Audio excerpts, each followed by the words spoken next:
Off you go. Hello, welcome to our second Catalytic Conversations with the Leaders Work. Stef Skupin is our facilitator this evening, and my name is Megan Parks. I was a credentialed veterinary technician for 12 years and have been in the veterinary industry for 16. I have held all kinds of positions, anywhere from veterinary assistant to director of operations and business development. And I have been on a journey of healing and learning and all those things. And about a little over a year ago, I was laid off from my corporate position and tried to go back into practice, and it went terribly. And I I had some pretty serious mental health issues and had some suicidal ideations and really kind of rocked my world. And so I've spent, a while being angry. I was angry before I even left the industry, but I left practice and have been experimenting all over doing different jobs and things. Um, and Steph found me earlier this year after a scathing post on LinkedIn about how the veterinary industry has given up on me and the leaders are, um, you know, just not there and nobody cares. And she reached out to me and challenged me that, she might want to listen to some of my problems and see what she could say about those. And I, being the outgoing person I am, was like, all right, bring it on, Steph. I'll tell you that you're wrong because I like to do that. So we started talking, and I did not feel that way. And I still don't feel that way. And we decided to try to show others how this process works to see if it could help them too. So, with all of that, please welcome Steph from the Leaders Work. Thank you. So yeah, Megan keeps telling me I must talk more about myself, more about my veterinary background. So I am, or I was, a veterinarian. I'm no longer in practice. I graduated in 99 and I've practiced for many years. I also worked as a licensed technician and backstaff supervisor. And what brought me all the way from being in practice to offering this work to other people in veterinary medicine is, the usual story of wounding, like Megan. Um, Lots of us go through it. My first year of practice, I lost some animals, and then I was working in the UK at the time, and as a government vet during the foot and mouth epidemic, and basically what we were doing was running up livestock, and killing it. And at the time, that seemed like the thing to do because it was disease prevention, and um, it was just a job out of university, and then it was really well paid, like really well paid. Um, but being a veterinarian, I went into veterinary medicine partly at least because my heart connects to animals, and to animals as family, as equal beings to myself. And so over the years that came, I began to question. So, they call this now, what's it? Moral and ethical trauma. That's, I would say that's what that was, moral and ethical trauma. And so I started to question what I had done and what I had learned. And first of all, I learned more and I went into alternative medicine. I immigrated to South Africa. Um, I had a great time working for a long time. I studied homeopathy. That's like a 3-year course. And I was rock climbing, I was partying a lot. And then all of that went well until my body said, no more alcohol. Can't do it. My liver, gallbladder, everyone said, like, nope, this is it. And I had to stop drinking. And at that point, all that doubt and the unease, all the things that I was medicating away obviously came up, and it came up really violently. So at the time, my then boyfriend, now husband, he stuck around. When my first attempt at quitting cigarettes after that, he said, don't ever do that again, because my temper went violently out of control.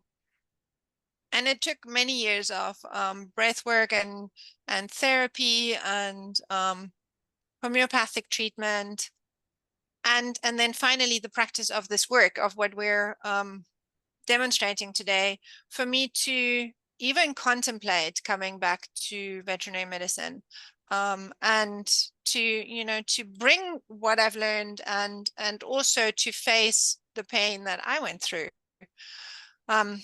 And I started teaching meditation and breathing techniques in South Africa first, and I've done that for many years. And I find that the practice of really being present in your life is so valuable to be balanced. And, like tons of Harvard and Yale studies testify to that by now. And in my experience for myself and with my clients, there is no more powerful process for really being present than this work of Byron Katie. It teaches the mind to pay attention to this, and it unravels the stories and the thoughts that cause us pain. And I tried a lot of stuff, and I'm still using other techniques. And this is the strongest and my main technique. And it's an inquiry-based tool. So it allows us to use the mind, the thinking process. So we don't have to push the thoughts away or wish they weren't there, but it uses the thinking to undo the mental and emotional pain. So as a process, it incorporates a few elements that are used for mental health and leadership development. Like, first of all, you can use through the inquiry to really look at acute situations in your life. So it's not, here are some tools and, use them whenever, but every time you use this process, it's really for a very specific situation. And so you learn to reflect, you learn emotional literacy, intimacy with yourself, you to be vulnerable, cognitive behavioral ways to address challenging situations differently.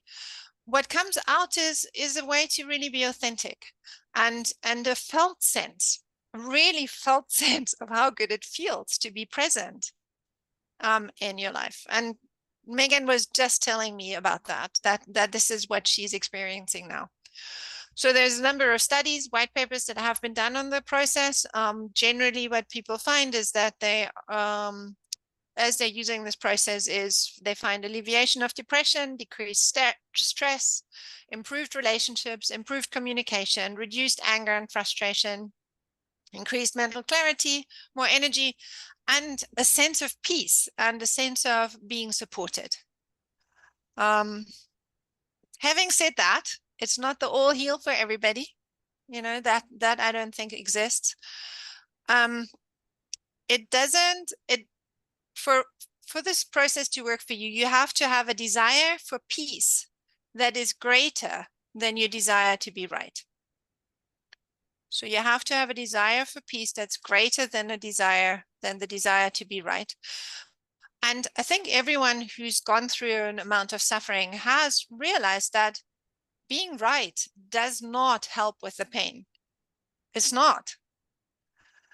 And so, yeah, I've been really lucky to have convinced Megan to start the work. She's loving the changes that it brings to her life, and she's passionate about bringing this to veterinary medicine, and she's a social wizard, which I am absolutely not. So we're opposites, and we're complementing each other, and I'm very grateful for this partnership. So here we are. We will demonstrate this process, and I'll explain it in Byron Katie's own words, and that is: judge your neighbor, ask for questions, and turn it around. So we're a few people only. I will keep a little bit of an eye on the chat. I would, if you have questions, please feel free to put them in the chat.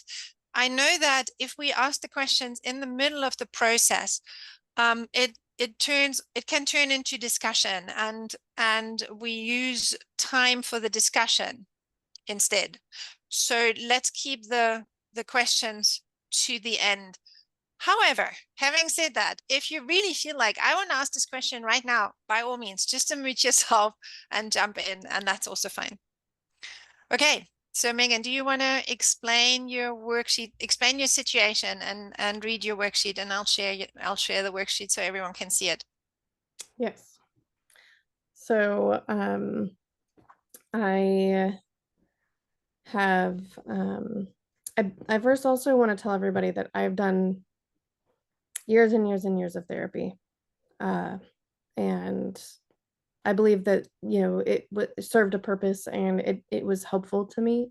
And I have done, like, you know, therapy for, you know, once weekly consecutively for at minimum 4 years in a row to try to battle uh, my depression and anxiety and trauma from the veterinary field and my life. And nothing has ever helped me more than what this process has done. And I think it's just it makes sense, it's simple, and anybody can do it. So I really can't thank Steph enough, and I'm very thankful for her for changing my life, because I didn't really think I was even gonna ever talk to my parents again, and that's changing too. So just good stuff, good stuff. Um, this situation that I wrote about is a client that is showing up.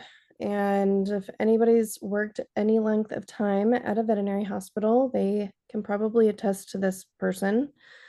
Um, and this particular client shows up and swears up and down that they've called to, and we've changed names to make sure that, you know, it's not going to go back to anybody in particular. But this person in my life showed up to the hospital, and, you know, this is a recurrent behavior. They keep showing up and they have not refilled the meds, and they demand that they get refilled, and they swear they called ahead, and they didn't, and they've done this multiple times, and they're getting angry with me because it's not ready, and I'm telling them that they're going to have to wait. And so I'm talking about my anger with Smith. And the first statement is, I am angry with Smith because they are not taking responsibility for their pet. They're blaming me for something that isn't my fault.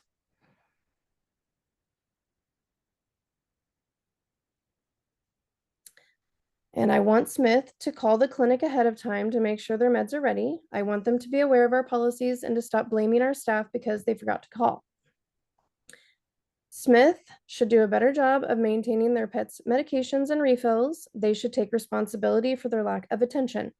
They should know better than that. They shouldn't yell at me. I need Smith to realize they are wrong. I need Smith to schedule an appointment for the animal.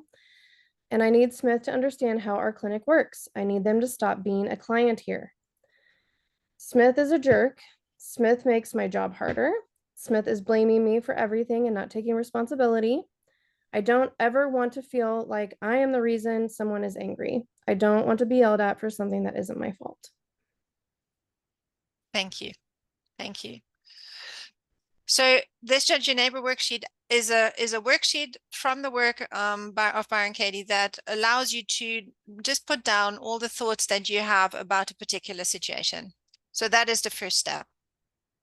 Judge your neighbor. Okay, and then the next step is to take these statements one at a time through the 4 questions of the work. And the questions are, can you absolutely know this is true? Sorry, is this true? Can you absolutely know this is true? How do you react? What happens when you believe the thought? And who would you be without the thought? And that's what Megan is going to be doing now. So your first statement that you're going to take through the work, Megan? They are not, Smith is not taking responsibility. They're not taking responsibility for their pet. So the invitation is to, in your mind, go back to that situation, and for everyone who's listening to go back to a similar situation that you've experienced where you had the feeling that they're not taking responsibility. And is that true in that Yes. moment? Yeah. They like yes, he's yelling at me and like visibly angry. Yeah, like I mean, And the answer for the first question is either yes or no. So the challenge is to limit ourselves for that, just for this answer, and just noticing how the mind just wants to go like, yes, because am I not right? And so the next question is, can you absolutely know how this is true? He's not taking responsibility. Smith isn't taking responsibility. no. And so again, the question is, can it's either yes or no, and there isn't a wrong or right answer here. It really is about slowing down, looking at it again, but staying with what is true for you. And that can be yes or no. And Megan, how do you react? What happens when you believe this thought that he's not taking responsibility? I am absolved from, like I am tense and I just want him to get out of my face and go away and stop being so accusatory.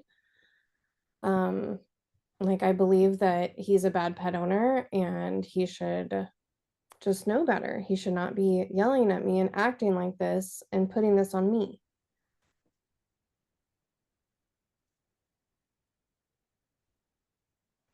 Like he has like an anger problem or something. Mhm. How does your body feel with those thoughts? Tense in my shoulders and I feel closed off. I'm holding my arms like this. My breathing is shallow.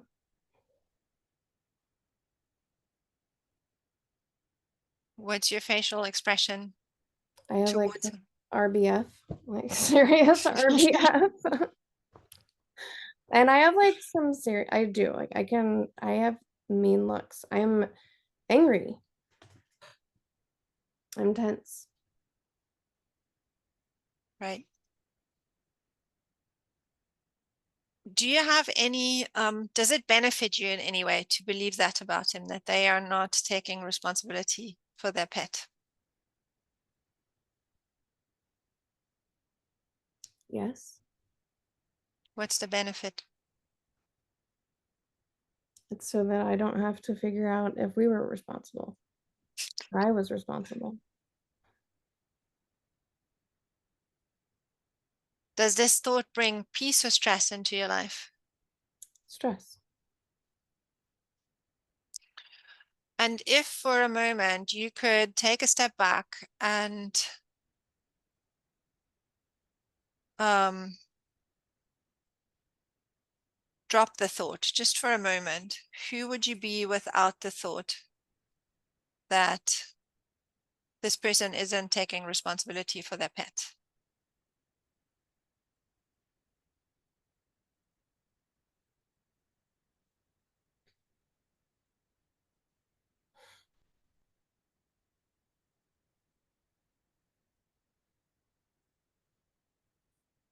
I can see that they're stressed and they're concerned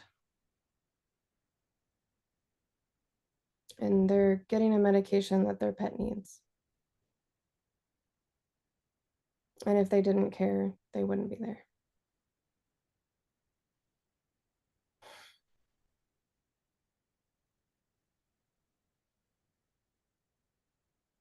How does that feel different in your body? It feels better, lighter.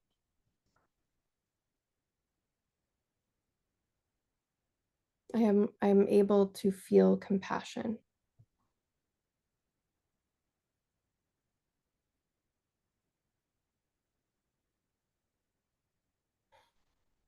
because I've been there before. right?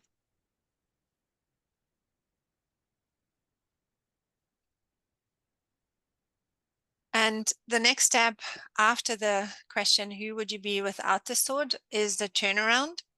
This is where we sort of practice being open-minded. What we do in the turnaround is we take the original statement and turn it to its opposite, or turn it to ourselves. And it's quite specific how we do that.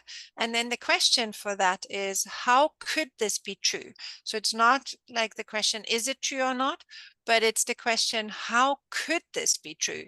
So that's where we train to, really we train our mind to be more open, because next time we'll go like, oh yeah, what I'm feeling is true, but what the other thing, that's also true. And so we don't get so trapped in our negative emotions. So how would you turn this around, Megan? I am not taking responsibility for their pet. And how could that be true in that moment? I'm putting my own feelings and emotions ahead of the needs of the animal.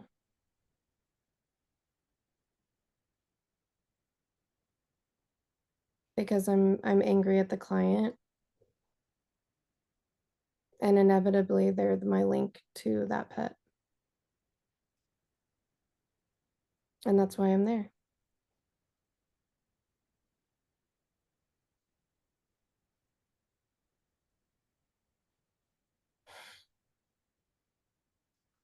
I could also say they are taking responsibility for their pet. And how could that be true? Because they're refilling their medication.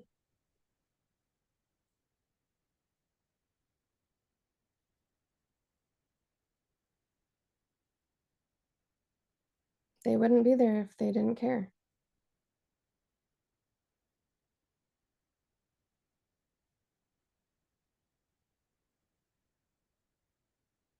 And that's responsible. I have another suggestion for this one. Do you want to hear it? Yeah. They're getting angry because you're not allowing them to do that.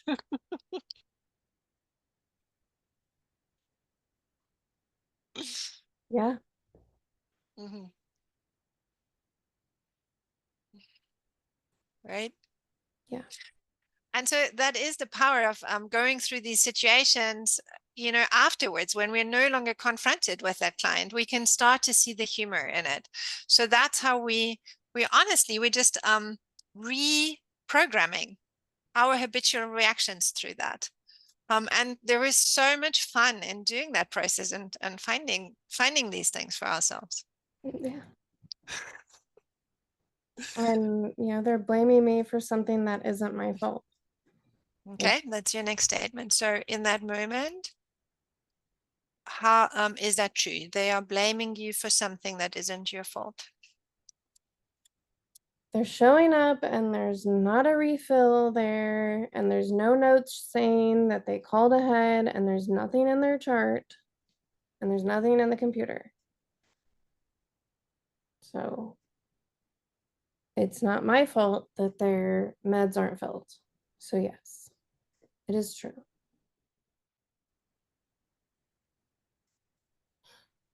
And can you absolutely know that that's true, that they are blaming you for something that isn't your fault?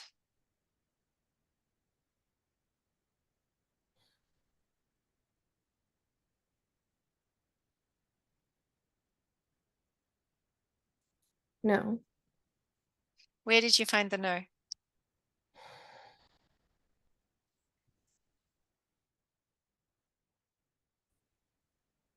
because it's possible that, I mean, I'm saying my fault as in like I'm representing myself and the clinics, like the clinic that I'm in, and my people. And it's a very busy hospital. So it's totally possible that somebody answered the phone and he told them that he needed something and it just didn't get written down or put into the computer. Right? Yeah. So, and this isn't like, it's completely untrue. It's just, there is just a little doubt here, just a little, Right. there is a possibility something was Right. overlooked, Yeah. right? And how do you react? What happens when you believe that about him as he's standing there in front of you? Sorry, I keep calling him him. I clearly see him. Yeah. Um, How do you react? What happens? well, I'm defending myself because it's not my fault. And he is visibly angry, furrowed eyebrows, and they're directed right at me. And he's got a raised voice.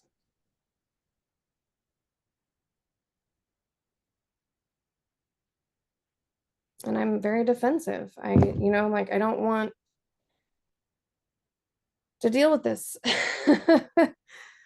So Hmm. like I'm really tense and I kind of hold my breath a little bit and it doesn't feel good. Right.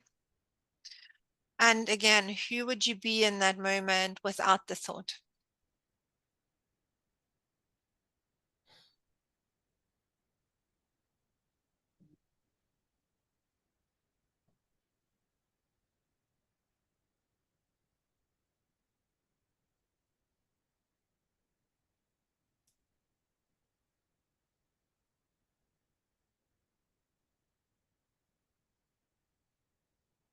He's very convinced that he called ahead and he's an elderly gentleman.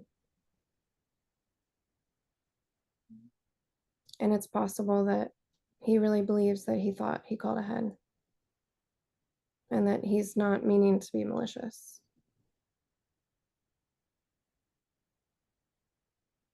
So I would be compassionate and more understanding and realize that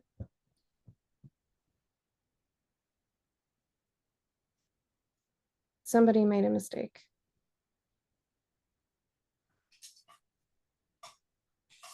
It doesn't really matter who. Right. My cats are That. getting fed by their automatic feeders right now. So.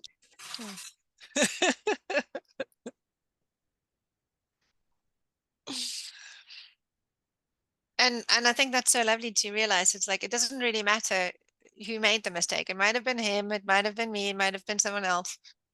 Yeah. Like, it doesn't really matter. And how would you turn this around? They are blaming me for something that isn't my fault. I am blaming myself for something.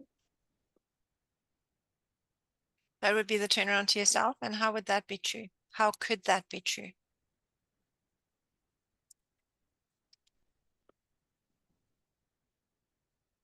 Well, I think that if I'm getting defensive, then I have to believe that there's something to defend myself for.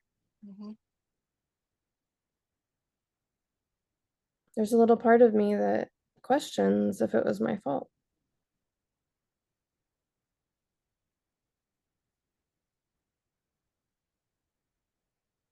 But I don't really like to listen to that voice because, like it's not good to doubt yourself, right? Right, right. And also, what would it mean in that moment? The fear for me, the fear would be, okay, if The I'm anger, saying, yeah, this was my fault, then he's going to want to make me do what I don't want to do, or what my practice policy says I don't want to do. So, so of course I hold it. yeah, Hmm. I don't I don't want to comply with this angry man. I want to be right. Hmm. And I don't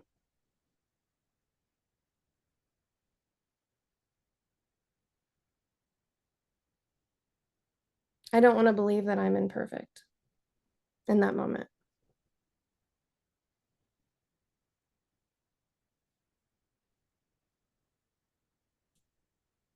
or that I could be wrong, really. Right.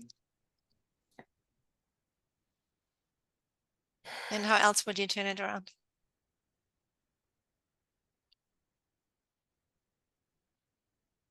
I am blaming them for something that isn't my fault. Or it would be, I'm blaming them for something that isn't their fault. That would be the turnaround to the other. And how could that be true?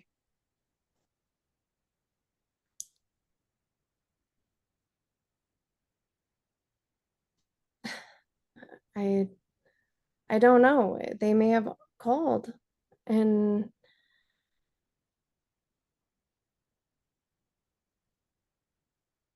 he may have every reason to be upset and irritated because this has happened before. And now I'm realizing that it could have happened then too, and that could have also been our fault.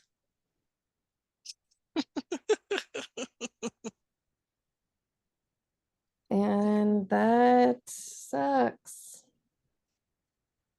And again, he's human and he may have forgotten because I've forgotten stuff.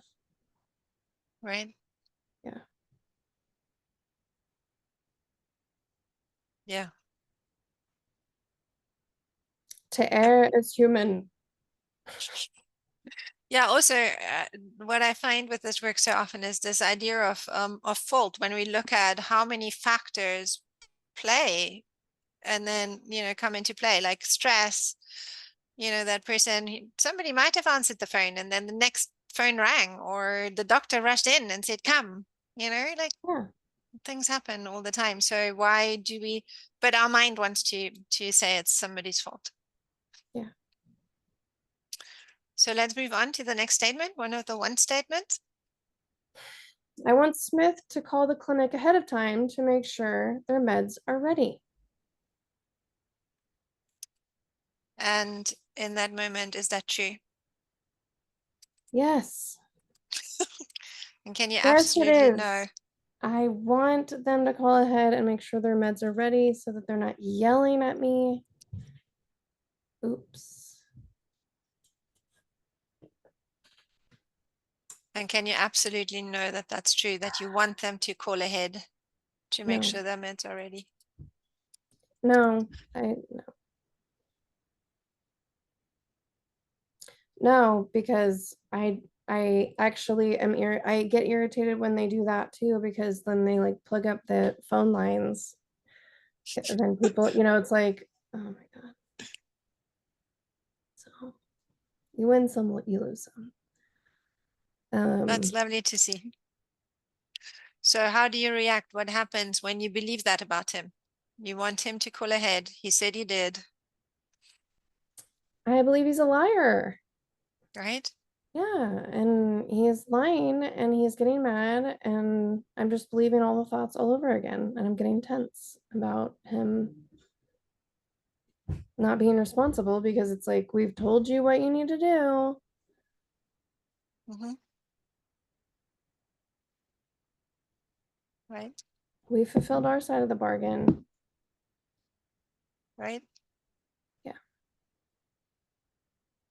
And who would you be without the thought standing in front of him? He's still shouting.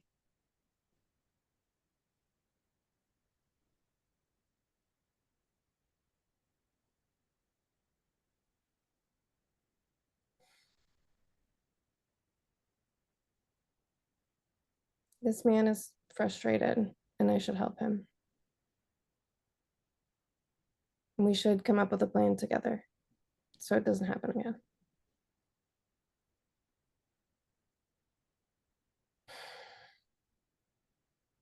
How would that look like? How would you talk to him? What would you say? I would apologize that he's angry and just show him that I'm right here with him and I'm here to help.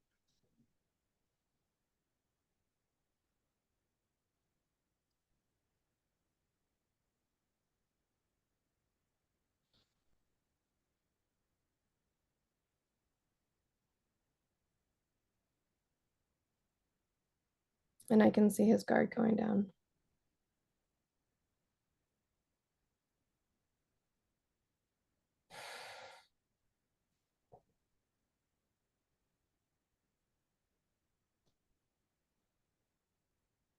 This guy's like really worried about his pet.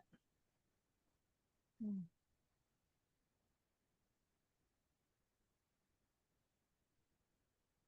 And I realized that it looks like maybe I don't care a whole lot.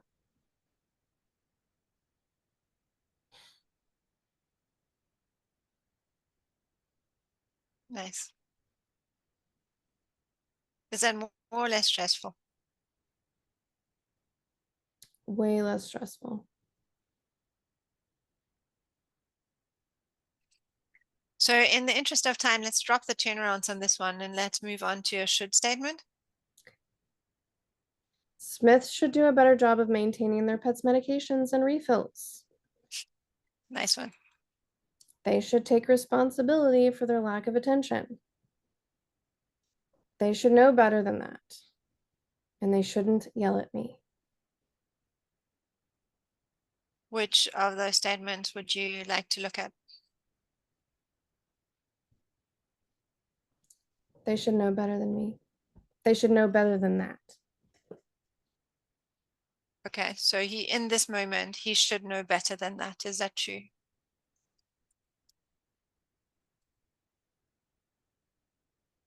Well, he should know better than to yell at people behind a desk. That's not how you get things done, by getting mad.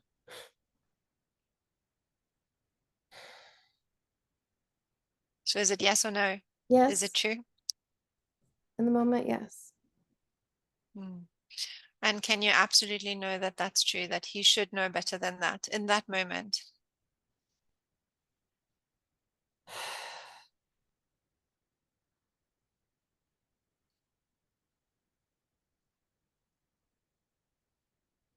No. And how do you react? What happens when you stand in front of him and he's angry and you think that he should know better than that?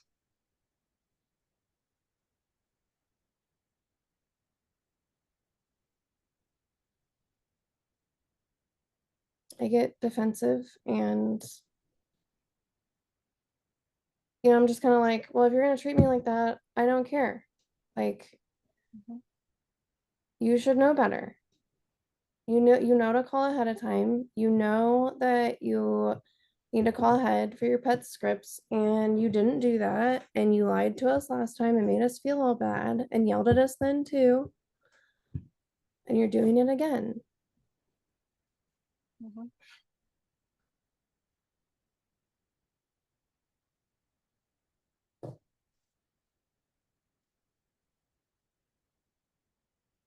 And who would you be without the thought?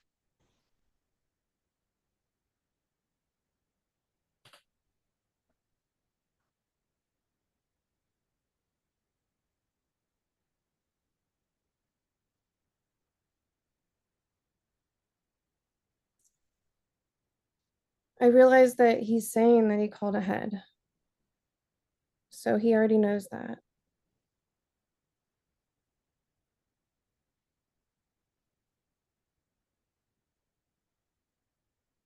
and I believe him, and I trust that he's telling his truth,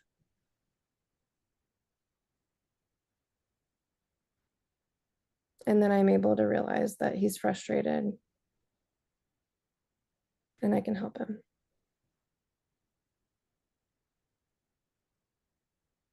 And how would you turn this around?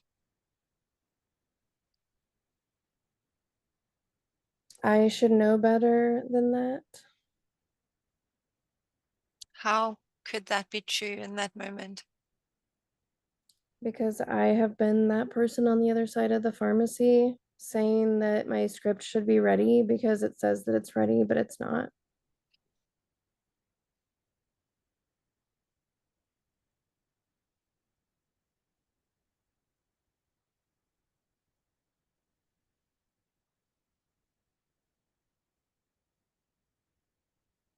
And I should know better than to get angry with an elderly gentleman that cares a lot about his pet.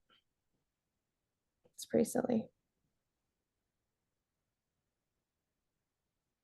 And this man's been coming here for a long time and he's supported this hospital. A lot of changes have happened. And it's hard on us too.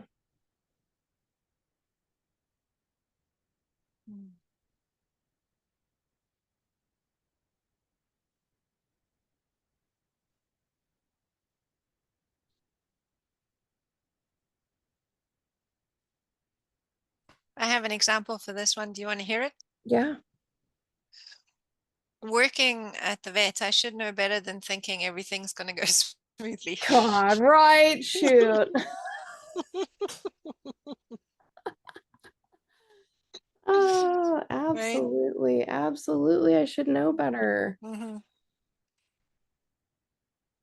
Yeah. I know how to, I've been through conflict management training. I've been Right? through so much, like, I've read so many leadership books, and like, I seriously thought I was like expert level Mm-hmm. communicator until I started doing this stuff. Right? And that's the thing. We know. It's just that when we're in stress, then we get drawn in because we don't get to practice outside of stress. So this is the moment when you practice this Yeah. outside of stress, and then the next time this man walks in and shouts at you, like you notice the tension coming up, but then a part of you goes like, hang on, there was something else that I could do here. Yeah. And so it really undoes those that old trigger. So let's look at the some of the statements on the list.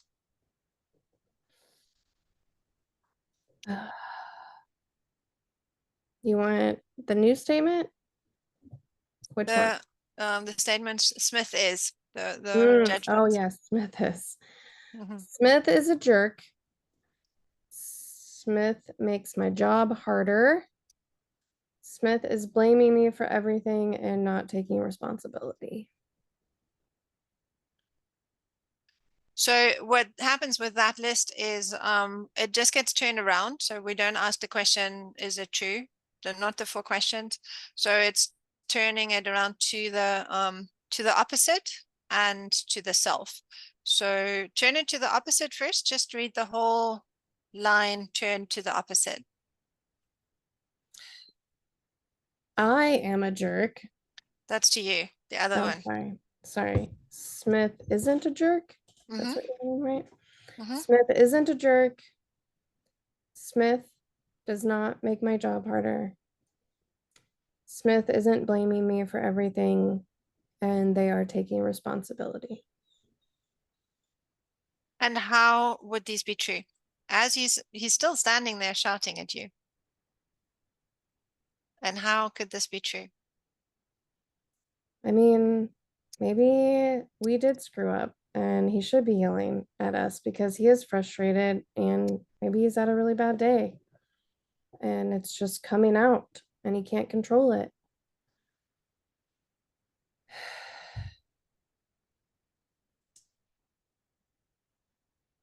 Um, making my job not harder.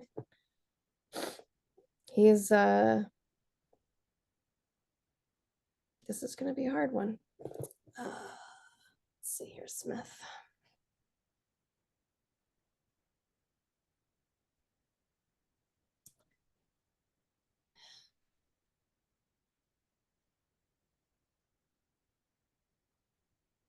This is my job,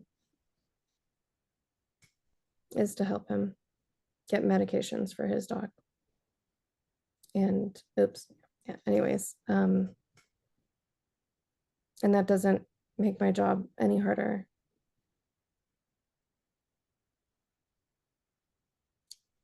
And keeping his pet healthy with the medication is making it easier on us because we don't have to see it as frequently. So again, notice it's not, we replace one truth with another. We just look at what else. And they're not blaming me for everything and they're taking responsibility. They're telling me that they called ahead. Mm-hmm. and that they did their part. They're not actually blaming me out loud for anything. In fact, he hasn't even said, "This is your fault," at all. Mm. He just is arguing that I called ahead, it should be here, and it should be ready. And he's just raising his voice when he says it.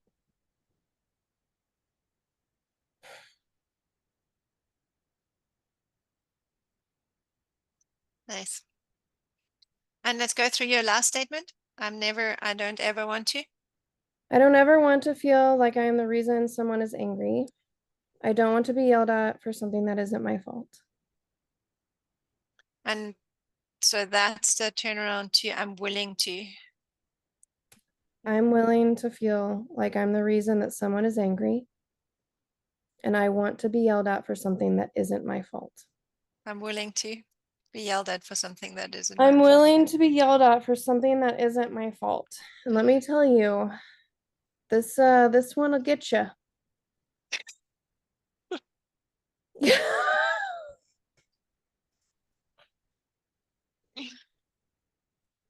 Oh, it'll get you. So how is that true that you are willing to be yelled at for something that isn't your fault and blamed?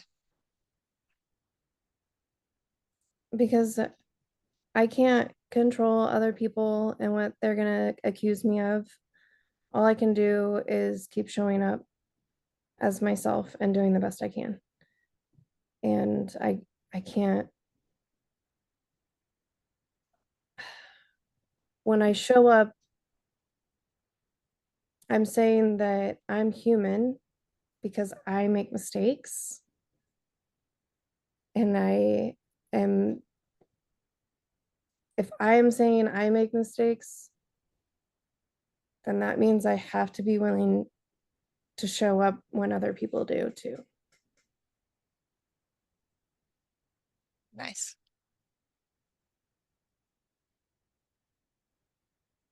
because it's inevitable when you work with people in the service, any kind of industry that is serving people.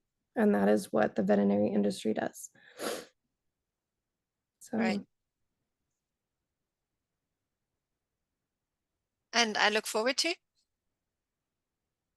oh, I look forward to being yelled at for something that isn't my fault.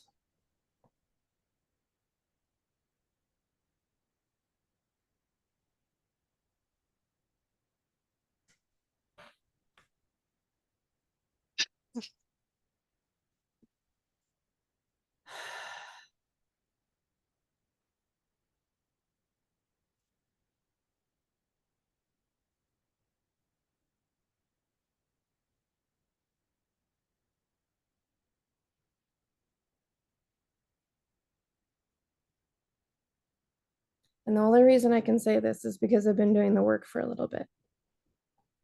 But how this is true is that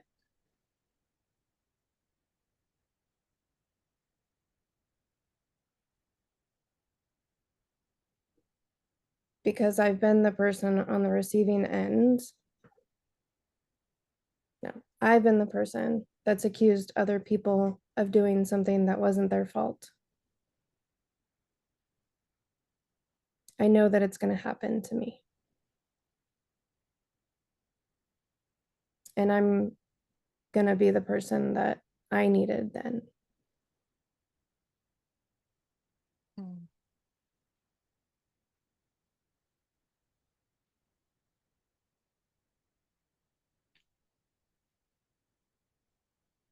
Thank you. And for me, always the I look forward to comes up with I want to see what's left. I want to see how I progressed. I want to see how much better I've done. And like when I really can stand there and, they're yelling at me and I can go and I can be calm with that. And I can just continue to be supportive. How awesome does that feel? Yes. When you like take over this shouting old gentleman from this other reception and you're the person who goes like, oh, I am so sorry about this, sir. You know, let's find a way out of this now. And it just feels so good. It feels so good to be able to do that. Yeah. Yeah. And I think the difference is being able to do that, but not internalize it. And that exactly, Because absolutely. I think that I did that in practice. I Mm-hmm. gave myself to clients and I really I love to shut down conflict. Mm-hmm. Because I enjoyed that reversal of, being able to see somebody calm down, Mm-hmm.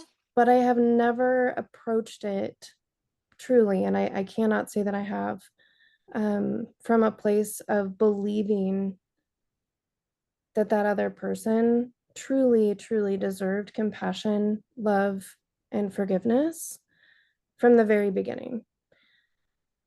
I mean, I think I would walk away and be like, and roll my eyes and just do whatever I could to like placate them. It wasn't really about helping.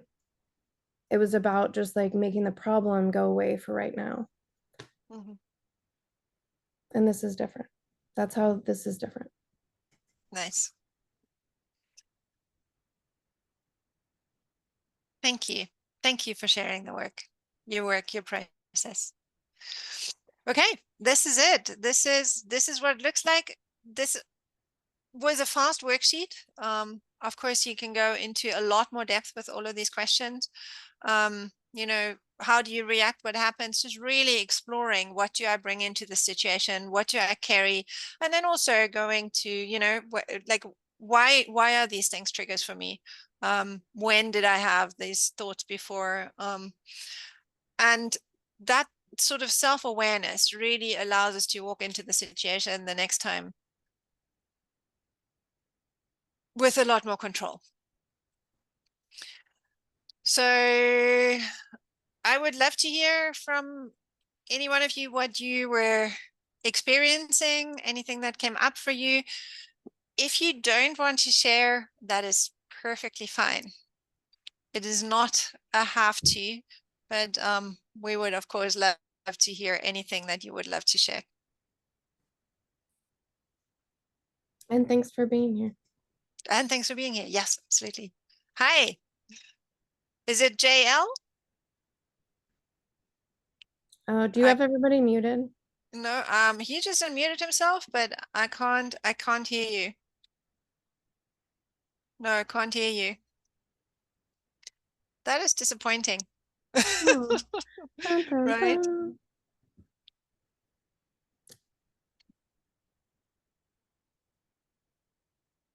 What about now? Oh, yay! Yes, you made it. Twins. Woohoo. Uh, I like well, one, first, thank you very much for putting this on. And I like the role reversal and the kind of the decompression of where that person may or may not be coming from. And they are, as Megan was saying, they are speaking their truth. And Mm, sometimes people get so locked in that let them have their truth, but um, Megan saying also let us work towards a resolution. And I know for myself, sometimes I get into a situation where I'm like, no, I must win. But even once I win, but I forget, even once I win, what does it look like after? And it's not a situation we can where we're all going to be a resolution is going to come at the end, but at least I've won. right, right. And in those situations when you're winning, do you end up feeling at peace about it? I would say yes for a little bit, or if it's a fake piece, it's a um, you won in the moment, you feel peace in the moment, but in the long term, the problem still stands. And as far as being able to move forward with the relationship with a person or from that situation, no.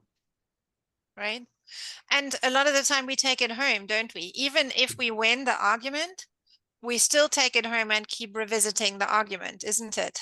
Oh yeah, I'd take one argument and then I'll like replay it like 100 to 300 times on little tweaks I could have made so I could have won even more instead of Exactly. Right? resolve for all of us. Exactly. Exactly. And that's what this is so powerful about, because it's gonna let you drop it. It's And really Yes, Michelle, Megan. um, I love your comment, and I want to just touch that I have worked ER. That was the majority of my time in practice, and we heard that a lot. Like, make sure that you understand that this is where the clients are coming from, and although that's really important to remember, it's really, really difficult for technicians to do that when they don't have compassion for themselves. Because I'll tell you that, you know, um, myself, just in my own shoes, I truly did not know what self-compassion was, because we don't practice it in vet med. It just isn't something that we give a lot of attention to.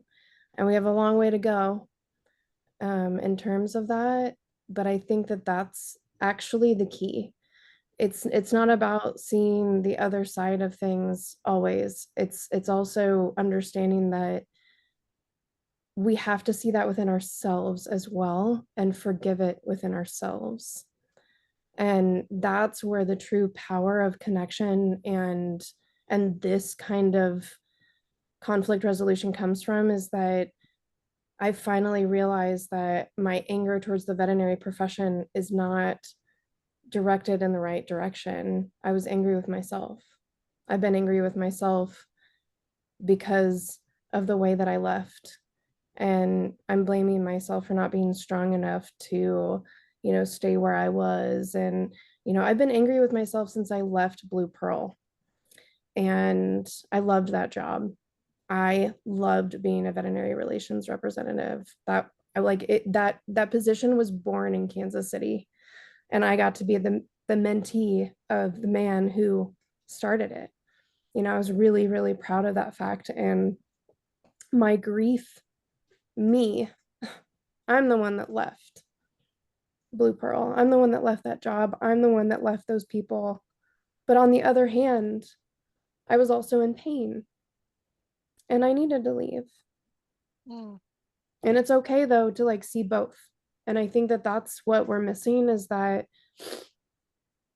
yeah, we screwed up with the client. Maybe we did, God, I have definitely judged some ER clients, let me tell you. But I also have judged myself, and I have been in those shoes where you're in this rock and a hard place, and then we go home, to your point, we go home and we just like replay it in our mind over and over again about how we could have done better, and we could have done this and we could have done that.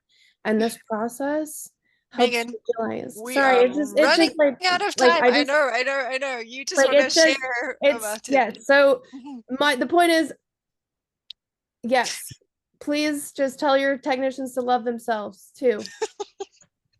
Michelle, what did you want to say? Did you just want to say, hey, guys, I got to run? Oh, no, no. I mean, not just putting ourselves in their shoes as well. We try in the ER, at least in my ER, we're privately owned. We try to build our team up, because you can only do so much and you can't keep beating yourself up for it. And as long as you know you tried your best to give that client what they needed, then take the win and try to help the next one, because we can't fix everybody and we can't save everybody, but we have to save ourselves, because we can't kill our technicians, our doctors, and our CSRs. We can't do that. So Right. yeah, we're trying to do both. Yeah, yeah, no, absolutely.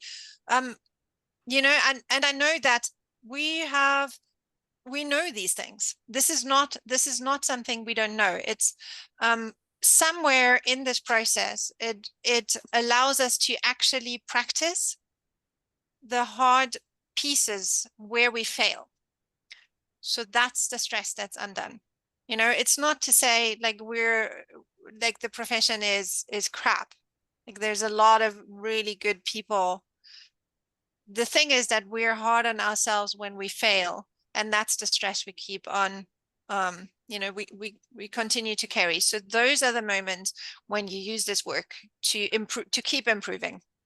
So Michelle, anytime, you got any technicians or staff that can't let go of a situation, this is something that could help. And so time-wise also, I know, like, I'm happy to then still talk if that's fine, if people want to say something, but time-wise, I just want to also say, so I am offering one-on-one sessions for people. If you're interested, obviously there is a discovery call where you can just try the process out for yourself and see if that's something that would work for you. We are also in the process of putting together retainer proposals where a clinic could say, like, okay, well, we have so and so many sessions per year that people can just take without having to come into a program for me for themselves. So, and in that way to keep supporting the veterinary profession a little bit more. For me, the power in this is that it actually brings together well-being strategies, leadership strategies, and culture strategy, like, helping to keep a good culture in a hospital, because it drops the stress levels. It gives us ways to deal better with situations, and it just gives us tools to relate with our teams in better ways. Okay, I'm done. I'm happy for anybody else to still jump in and say other things.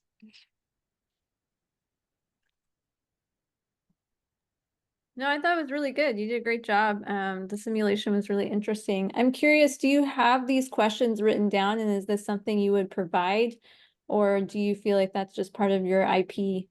No, absolutely not. This is the process is called the Work of Byron Katie, and it's not my process. This is from Byron Katie. I went to the school for the work in 2012 to learn this process. And it's freely available on the internet under thework.com. You can download it. You can download this worksheet. You can download instructions on how to do it. You can download lots of videos of Katie, videos like this doing the Here's work the and all. actual worksheet that I filled out. I just shared it in the chat too. You can look at it. You I'm can sorry, take that. I should have shared that. Yeah. So no, this is not my proprietary process at all. Thank you. That's awesome. Thank you for sharing that. Yeah, no, absolutely.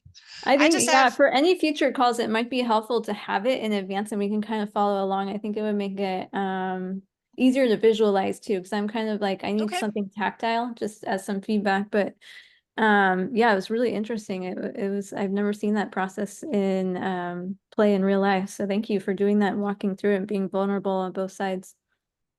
Fantastic. Yeah, it's a pleasure. And just like, I had a crazy situation first, and she was like, Megan, that is like way too intense. Absolutely not. I was like, okay. No, I thought you picked a good one. Good job. Thank you. Well, thanks for, coming and being, I think this is how I really believe that this process is analytically structured for people in the veterinary field, because so many people are like me. I think everyone on this call is probably, their brains are so similar, because we're looking to make sense of things. And this gives us a really cool analytical way to break down situations that help make it make sense. And without beating yourself up, and then being able to also find compassion for everything else. Like Stef says, well, she was like telling me, life isn't linear. Or we both came, I don't know, we were both like reading about something like life not being linear, and instead it's spherical. I don't know. One of your teachers says that or something, Stef. Yes. Yeah. Yep. Truth isn't linear. Truth is spherical, global. It is global. Yeah, no, I think this is so applicable even outside veterinary medicine into the human world as well. I think anybody who has passion with what they do and cares so much, that those emotions always kind of come into those conversations when they get heated or conflict plays into it. So I think it's something you guys should definitely keep evangelizing. It's going to be really helpful to a lot of people. Oh, absolutely. I think for most, mostly, you know, a lot of people use this for relationships, you know, trouble with their children. Yeah, as I said, I Family. think I'm the only person who's bringing it into veterinary medicine at this moment in time, but that might change. No, you definitely are, because I Oh no, did I'm not. You're the second. It's not just well, me. I mean, yeah, but I'm like trying to do it, you know, with you. So Right. it's Yeah. a whole group. Okay, well, thanks so much for coming. Thanks for spending the time. I know it's precious, and yeah, I really appreciate you coming in. Thanks, guys. Thank you. Thank you. Thank you.